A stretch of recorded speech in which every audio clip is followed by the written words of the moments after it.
यह साल था 2003 का, जब यूएस आर्मी से बचने के लिए सद्दाम हुसैन इराक की राजधानी बगदाद से बहुत दूर एक फार्म हाउस में एक ऐसे गड्ढे में छिपा हुआ था जहां सीधे खड़े होना भी बेहद मुश्किल था।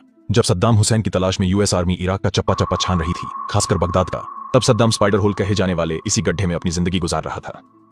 और ये जो जगह थी वो अद्दौर नाम के एक छोटे से गांव में थी, जो तिक्रित यानी सद्दाम के बर्थ प्लेस से सिर्फ 15 किलोमीटर दूर थी। सद्दाम को पता था कि अमेरिका की टेक्नोलॉजी काफी एडवांस्ड है और अगर वो ज्यादा देर तक जमीन के ऊपर रहा तो वो कभी न कभी अमेरिकी ड्रोन या फिर स्पाई सैटेलाइट्स की नजरों में आ सकता है। इसलिए अद्दौर के इस फार्म हाउस में उसने झोपड़ी के एक कोने में एक छोटा सा गड्ढा खुदवाया, जिसका एंट्री पॉइंट हमेशा लकड़ी के एक चौकोर ढक्कन से ढका रहता था। ऐसा माना जाता है कि सद्दाम हुसैन के एक काफी करीबी बॉडीगार्ड मोहम्मद इब्राहिम ने ही उसे स्पाइडर होल का आइडिया दिया था। जब बगदाद में सद्दाम को ढूंढा जा रहा था, तब इब्राहिम ने ही उसे अपने नेटवर्क के जरिए सेफली अल्दौर के इस फार्म हाउस तक पहुंचाया था।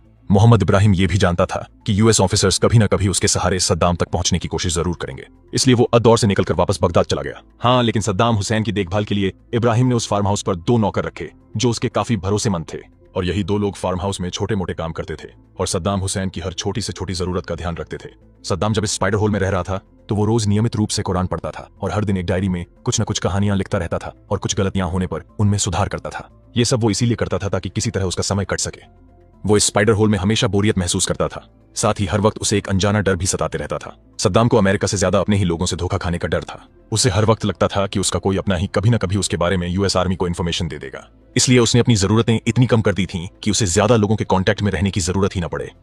उस गड्ढे में अंधेरे से बचने के लिए उसके पास एक छोटी टॉर्च थी, उसके पास कुछ बैटरियां वगैरह भी थीं।